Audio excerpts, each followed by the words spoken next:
Hello students, class 4-এর 18 পৃষ্ঠার যে প্যাটার্নগুলো বাকি ছিল আজকে সেই বাকি প্যাটার্নগুলো সম্পন্ন করার চেষ্টা করব। তো চলো করি। 7 নাম্বার বাকি ছিল, 7 নাম্বারটা করব, তারপর পাশাপাশি তার নিয়মটাও লিখে দেওয়ার চেষ্টা করব। 1 নাম্বারটা দেখো তো, খুবই সহজ।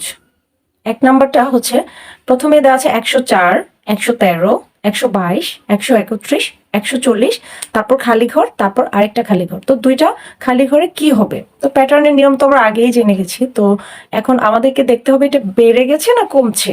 তো 104 থেকে 113 অবশ্যই বেড়ে গেছে। তো কত বেড়েছে সেটা আমাদেরকে দেখতে হবে।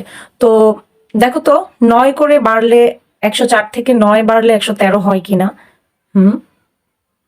হ্যাঁ, আমার তো মনে হচ্ছে 9 করে বাড়লেই 113 হয়। 104 থেকে 9 বাড়লে 113 হয়। 113 থেকে 9 বাড়লে 122 হয়। 122 থেকে 9 বাড়লে 131 হয়। 131 থেকে 9 বাড়লে 140 হয়। তারপর 140 থেকে 109 বাড়লে 149 হয়। তাহলে চলো আমরা এই ঘরটাতে 149 লিখে ফেলি।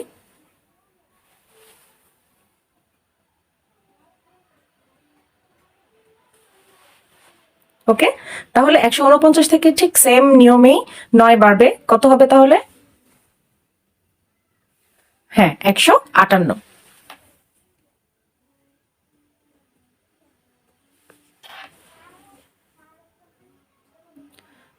আর তাই নিয়মের জায়গায় আমরা কি লিখবো? আগের সংখ্যা যোগ 9। তারপর 2 নাম্বার প্যাটার্নটা একটু দেখো, যে প্রথমে আছে 990, 880, 770, 660, 550, তারপর খালি ঘর, আরো একটা খালি ঘর আছে। আচ্ছা, এখানে একটু বড় সংখ্যা হওয়াতে তোমাকে কি করতে হবে?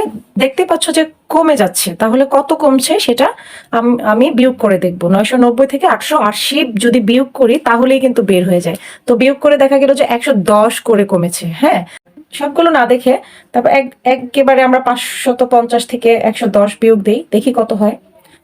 550 থেকে 110 যদি বিয়োগ দিই তাহলে হয় 440।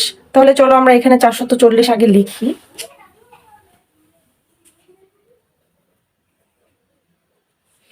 ওকে, তাহলে এই একই নিয়মে আবার 440 থেকে আবার 110 বিয়োগ করো, তাহলে দেখো তো কত থাকে। রাইট, 330। চলো লিখে ফেলি।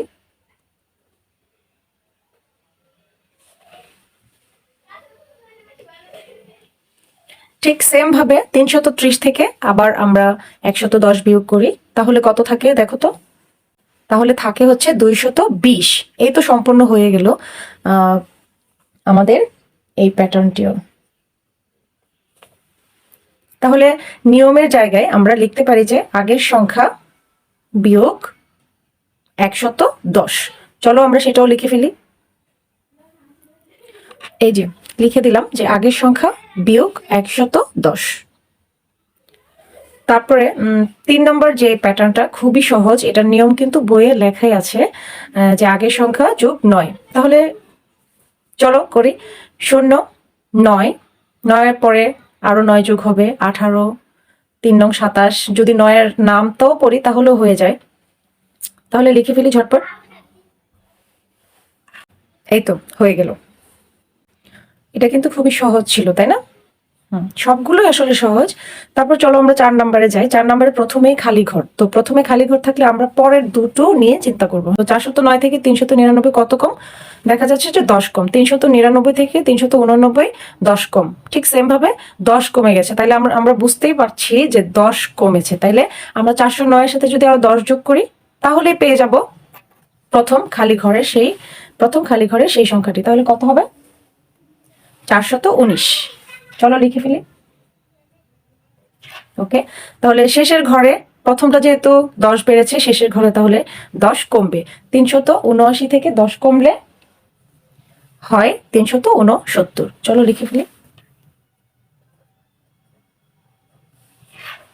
ওকে, এই তো হয়ে গেল। তাহলে নিয়মের জায়গায় আমরা কি লিখব? আগের সংখ্যা বিয়োগ 10। সর্বশেষ প্যাটার্নটি আমরা করব।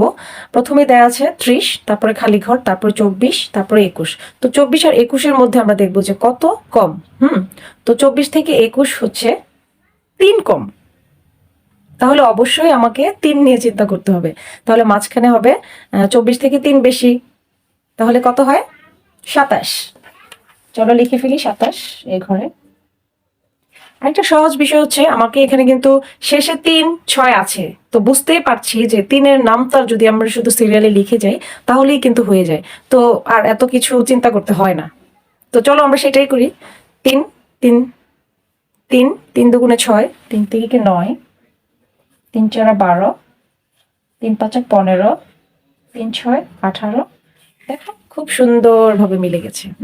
তাহলে এইটার নিয়মের জায়গায় আমরা লিখতে পারি যে এটা যেহেতু প্রথমে বেশি ছিল শেষে কম, তাই আমরা বলবো যে আগের সংখ্যা বিয়োগ 3।